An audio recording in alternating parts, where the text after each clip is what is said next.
Today's guest on the People's Playbook is Chloe McKenzie. She is the SVP of People and Culture at SaltXC. I can't tell you how impressed of Chloe and how I am with what you've done. You built the people function from, let's be honest, from the ground up. The company has become the number 3 best workplace to work at in Canada. And on the side, if she actually has a side because she works so much, she's also the creator of ChloLeads, a leadership platform supporting ambitious women and women of color, navigating leadership as the only in the room. Her work sits at the intersection of culture, emotional intelligence, identity, and the future of leadership. Chloe, welcome to the podcast. Jay, what a glowing introduction. I appreciate you so much. Thanks for having me. No problem. Isn't it amazing when somebody introduces you and you think, oh, wait, I did accomplish all that? It's crazy, right? You're like, was that me? Was that me? Did I have that right? I've had it before too, and people will say something and I'm just like, oh man, that sounds pretty good, right? And then it's good because you think, hey, this has all been worth it along the way, right? It gives perspective, especially when you're in it. You can't really lift up to be like, what's the progress? What's the impact? But it's nice to have a bio that looks back of like, yeah, I've made some steps here for sure. I've done okay. I'm getting up in the morning and I'm doing some stuff during the day, right? You got it. Hey, let's talk about Salt. So what a success story. So SaltXC, you're leading the people and culture function. And you led that, let's be honest, from ground zero, right? What was the first leadership principle you refused to compromise on when you were building this? Wow, I love that as a place to start. I think context is when I joined Salt almost 5 years ago now, I came with zero HR experience. So I was coming from being in the business, having spent most of my career on the agency side, doing client service, doing XM, doing B2B. So coming into this role, this company, and also being in HR for the first time, I knew I had to love whatever I was making and consider myself employee number 1. So for me, it was just being uncompromising of what is it supposed to feel like in a place that I would love working at. And I have to use myself as like litmus test number 1 and design from there.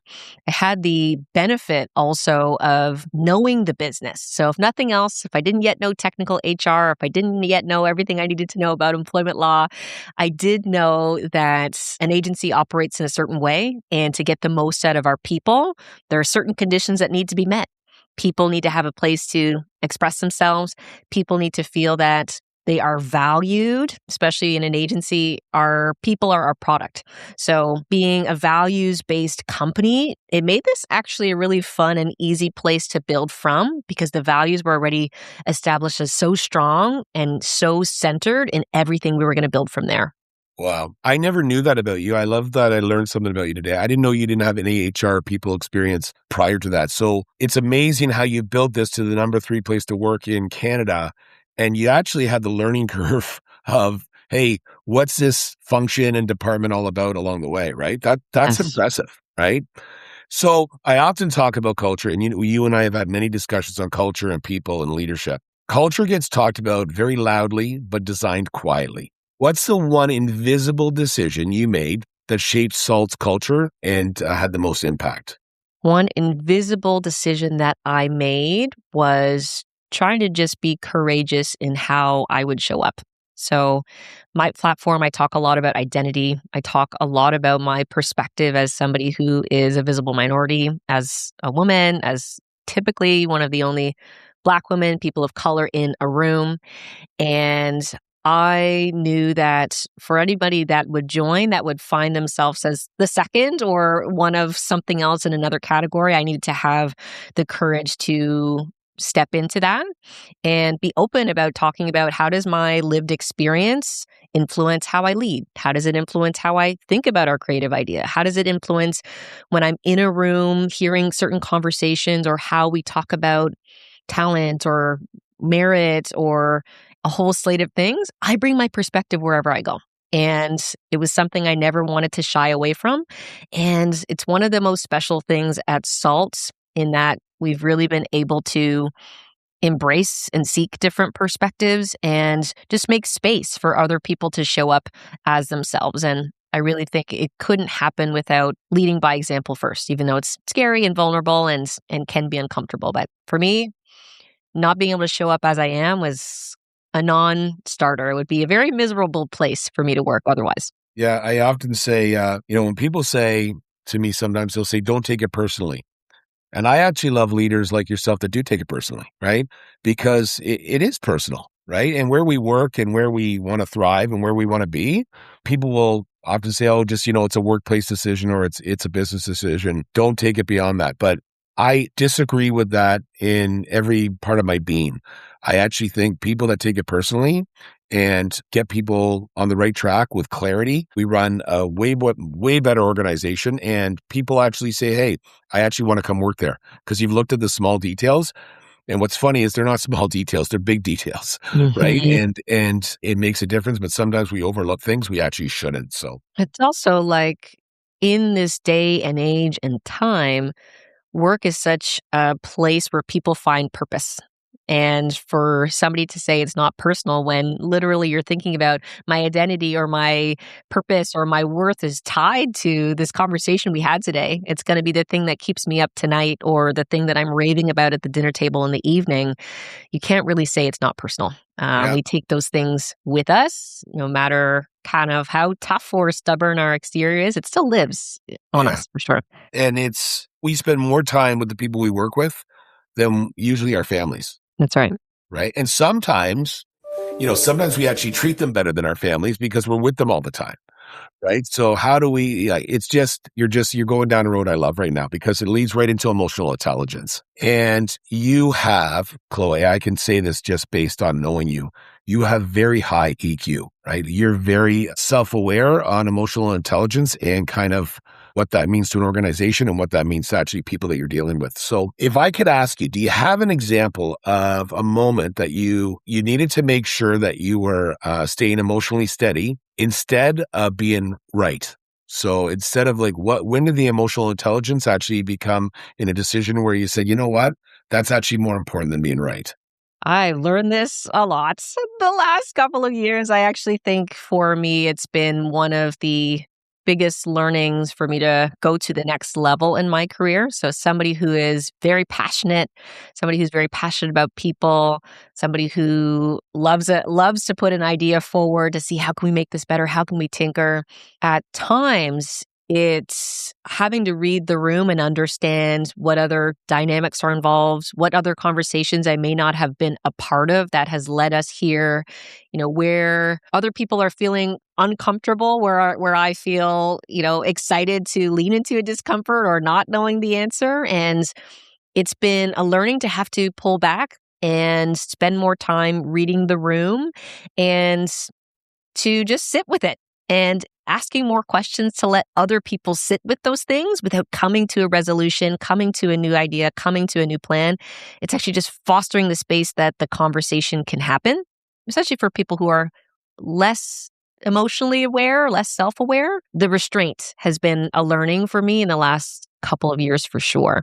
One of your strengths as a leader, Chloe, is you're very curious. And I believe when we're curious, we actually get to the root of the problem or get to the root of the room, or we're able to read the room a little better. And isn't it amazing when we actually ask questions along the way and we actually sit and listen to those answers as opposed to, people that are on the side of their seat, they're just ready to pounce. They're not listening. They're just ready to pounce. They ask you a question and they're like this. It's amazing what happens when we ask the question and we're curious and we just sit back and listen and we're quiet and we can actually get so much more from that person and how they're feeling and what they're going through just by being quiet and reflecting with them. That curiosity is something that I look for in others. And truly, if there's a point where I don't know the answer, which is a lot, I say to my team, I say to others around, my superpower is I ask the most questions. And I'm never afraid to lean in when I don't have the answer because I know the answer will present itself if we're willing to just look for it and go deeper. And I find today that curiosity is even more important because of everything that everybody's going through. The world is heavy right now. There's a lot going on politically, economically. There's a lot of people that are struggling with topics in their personal life that sits with them when they show up for work.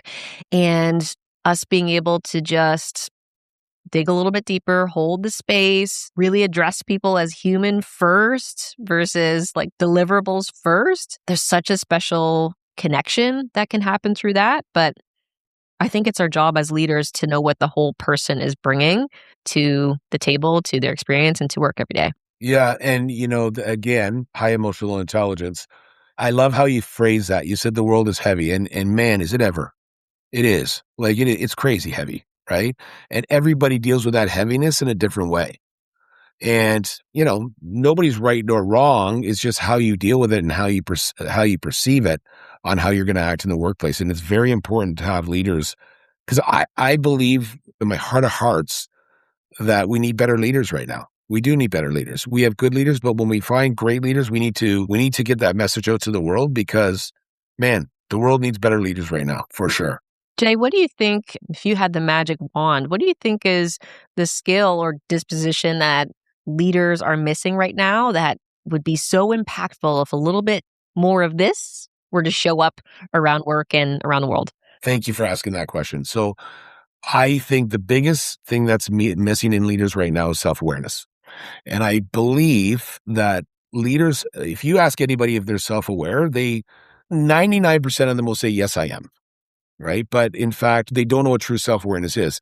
They think this is what's gotten me to where I am now, so this is how I need to act. But they don't understand that those behaviors and the way they act will resonate differently with everybody in that room. So I could say probably something to you in a certain way, but it might offend somebody else, or they might be thinking, hey, I'm not with Jason on that. So how do I make my message resonate as a leader to be accepted by more people in that room? And when it's accepted by more people in that room, then I'm able to coach them properly. I'm able to see kind of where they are, and I can be hopefully a great leader as opposed to a good leader. I think leadership, in my personal opinion, when you're managing people and you're building things with leadership, I think is one of the hardest things to do. And there's no playbook. Sure, there's 1,000 books and podcasts and things that we could talk about leadership, but there's no real playbook that determines how everybody can be as a leader, right? Because everybody says, you'll read a book and it'll say you need to be this way. You'll read another book that says you need to be this way. But where is the toolkit where it says, hey, I'm going to kind of take what I need as tools right now, and I'm going to make it work myself. There's so many things I love about what you just said. I talk a lot about how outdated so much of the leadership rhetoric and tools and Yeah, training is out there. And totally. we throw a lot at people, more, learn this framework here. I really think the best leadership right now is showing up as less.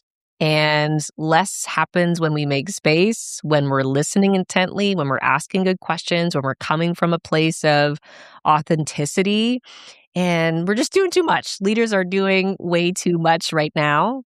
And it's also hard leading because everybody needs a different something from their leader. One of my favorite things about predictive index is, my own awareness. So for anybody listening, I'm a maverick in terms of my profile, and Yeah. getting really good clarity on the strengths that have the shadow side of my maverick traits, and for the folks on my team that really love the open box that I give them and really love that pressure and really love the space. There are others that are like, tell me what to do, where's the plan, lay out all of the steps. And it's just hard learning to adapt, but you can't adapt either way if you don't have awareness on your style and awareness on how you're showing up. Yeah. And you said it perfectly. How am I showing up? How am I showing up? And as a leader, you're always on stage. Somebody's watching. Somebody's saying, how is she reacting to that? They're seeing your body language. They're seeing if you rolled your eyes.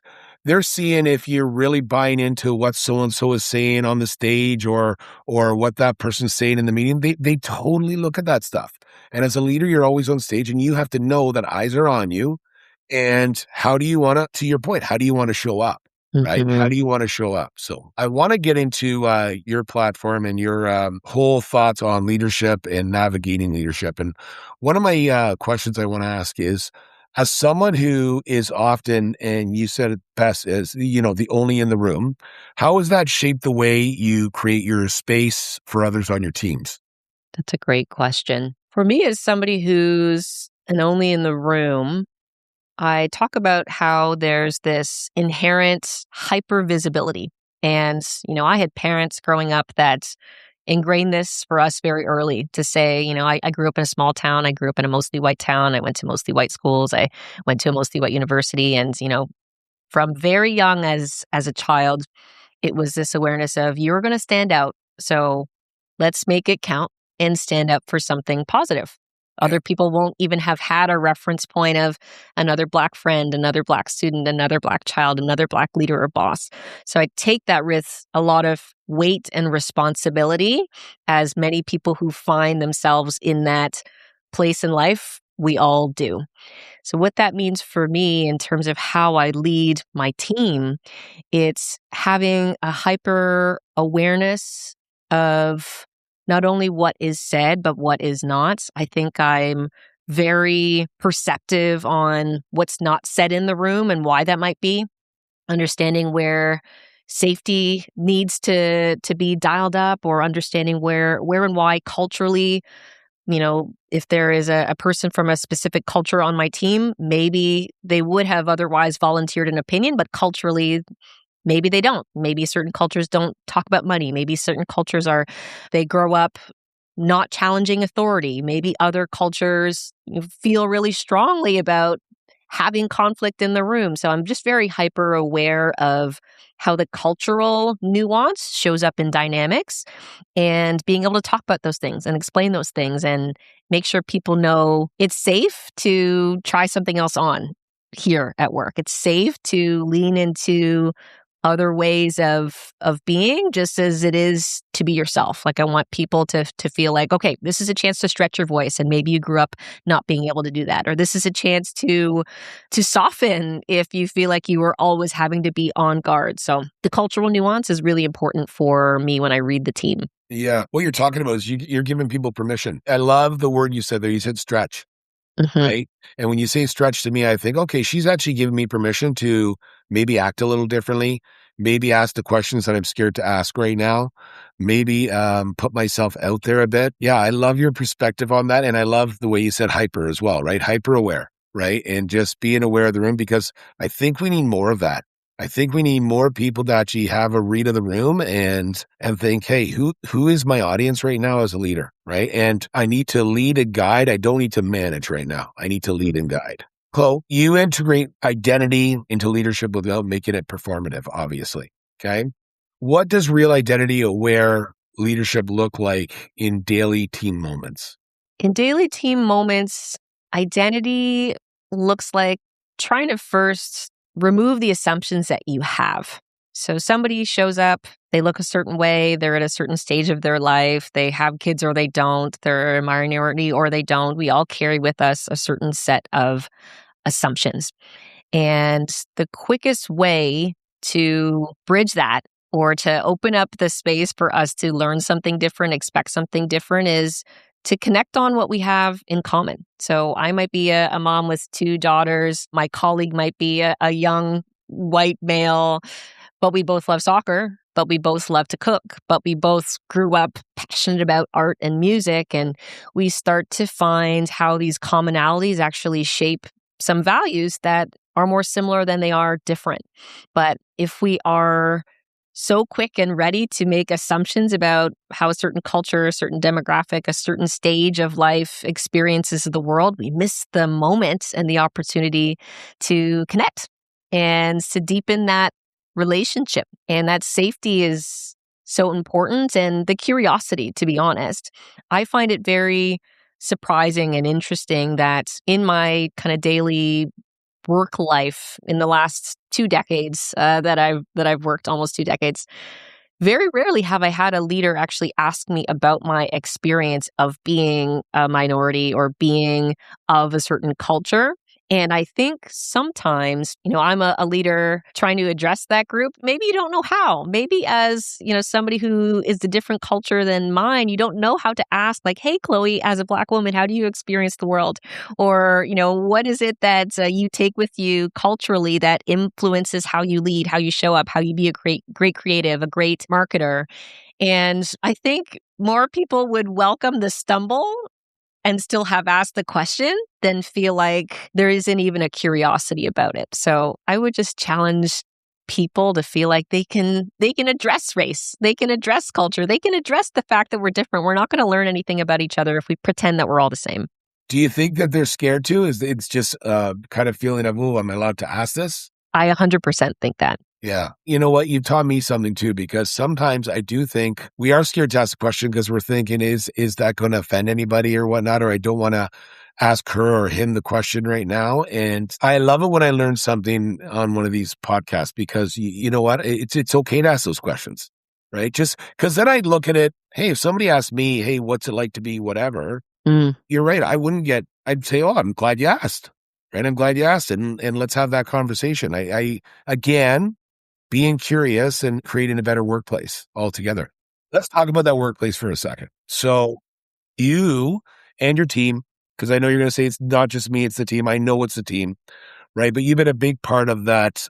Hey, how do we become one of the best workplace kind of designs that you've been working on? What leadership behavior had to change first to make that happen?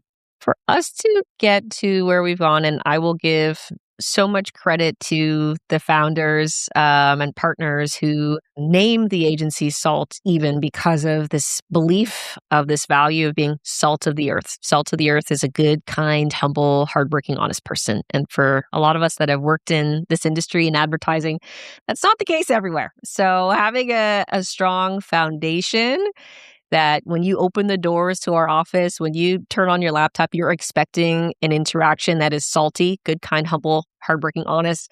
That is, the most critical piece. And you stick at it like a sore thumb if you don't fall into that category. So I think the leadership behavior then to get us where we are now to kind of this supercharged area of growth, we're receiving both the employer accolades, but also the growth accolades.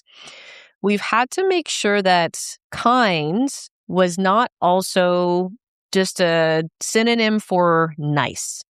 It's hard finding that balance of the radical candor and clear as kind without shying away from having to give tough feedback, having to be honest about how somebody is showing up, how to challenge kindly and directly. It's a temptation to feel like nice is the same as kind, but clear is kind.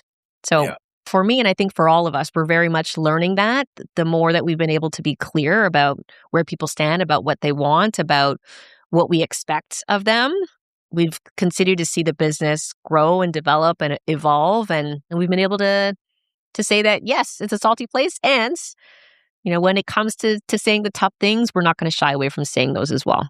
Why do you think leaders have troubles with those direct conversations? Nobody wants to let anybody down.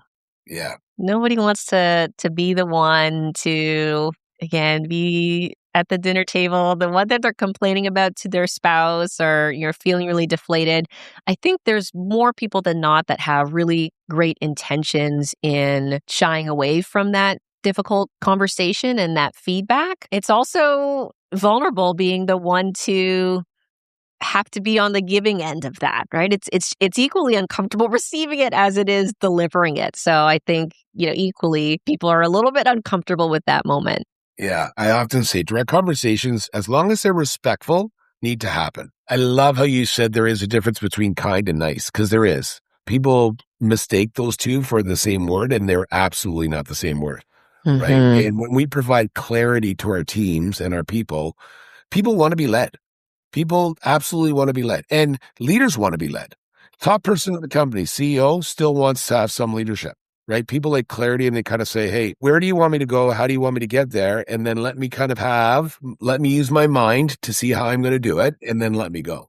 I also think when it comes to, to your point, wanting to be led and looking for great leaders, just on the topic of difficult conversations, it's really, I think, fruitless to have a conversation that puts all of the emphasis of what's not working well on that direct report or on that person that reports up to you. I think difficult conversations are difficult because you also have to acknowledge, as a leader, there's probably a way that maybe I didn't set you up for success here, or maybe we didn't actually clarify some of the expectations, or maybe I could have supported you differently in this way based on how I know that you learn or how I know that you process information. So I think the difficult conversations is the asterisk of like, let's both actually come with our stuff. I'm helping you in service of working through your stuff, but equally, it's a relationship that is supposed to help you get the best out of yourself and your work. So I think that's another reason it's challenging. I love that because isn't it amazing when we actually show some humility and we say, hey, you know what? Some of this is on me. Some of this is on me. And, maybe I wasn't clear enough of my expectations. Maybe I didn't communicate properly. Maybe I assumed, right? But some of it's on me. And I appreciate leaders that actually say, hey, I'm not pointing the finger. I'm part of this. I'm actually part of this. And when you actually could go to that road and say, I'm part of this and show that humility, you get so much more respect as a leader because we have this perception that as a leader, we have to have all the answers. And man, I've seen some amazing leaders that have stood in a room and said, I don't know. I don't know. I can find out and I can go down a path on how we're going to fix this, but got to tell you, I don't know. I don't know. And I think that is so powerful when a leader says, yeah, let's figure this out because I have no clue right now. Mm-hmm. Ultimate respect. Yeah, absolutely. If I had to say, Chloe, look at yourself 20 years ago and you're making your way through the world and you're allowed to right now at your age, give that person 20 years ago or 25 and say, hey, what's one piece of advice you'd give your younger self? My younger self was doing the most. Yeah. When I think of 20 years ago, I was still in high school. I was, in all the clubs, in all the bands, all of the teams, working a part-time job. There was a lot going on. I had this yearning very early, actually, and just passion around leadership. I'm the kid that would drive in my car with my dad at 7 years old, driving to gymnastics, and we're listening to Tony Robbins tapes, and we're talking about personal development and Jim Rohn books, and it was a seed that was very early on planted for me. So when I think about those teen years, which are feel very formative in terms of how is this going to decide the direction of my life, there were times where I was so stressed, so stressed, feeling like there was a way I was going to mess it up. There was only one right answer, one right path. And knowing what I know now, I've just been able to really reframe my life in stages and chapters. And all the chapters build on each other, and you're not going to know until the end of the book what the book is about. So all you can really do is be present and enjoy that chapter, squeeze something from it. Not every chapter will be the same. So, I would say enjoy it and the answers will appear. Just be present and don't stress. And it's the advice I give most to young professionals who are coming out of school, can't find a job, or are stressed out that this thing that they studied isn't aligning with the job that they have. And, the more that we can manage our own expectations about what each chapter is for, is it a learning chapter? Is it a money chapter? Is it a breadth and stretch chapter? Then we manage our own expectations and can come out saying, yeah, I did that. I didn't make all the money, but man, did I learn a lot. Or this job was boring, but it sure helped me save for my first investment property or my first, mortgage with my kids and with my spouse, right? So I think setting our expectations and enjoying each chapter. Yeah. Do you ever look back on those car rides with your dad and say, wow, you set a great stage for me? Like I love that story. I love that he has Tony Robbins on in the background, or he's trying to create a space where he's saying, hey, you know what? Like, don't limit yourself. You can do massive things in this world, right? So I love that your dad did that. Mm-hmm. Both my parents, I'm very fortunate that I had parents that invested in me and in me and my sister and my brother. And, we had lessons, we had tutors, we had sports, we had access to things that would make us better.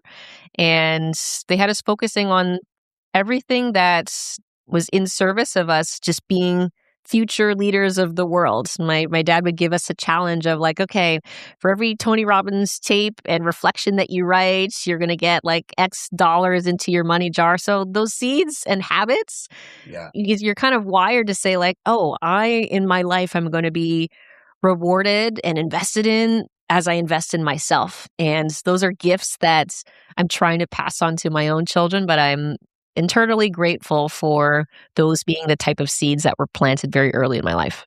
I love that. And I love that what you just said about your own girls is like, that behavior is contagious, right? So that environment's contagious. So, and that's good. Let it be contagious and just let it flow everywhere.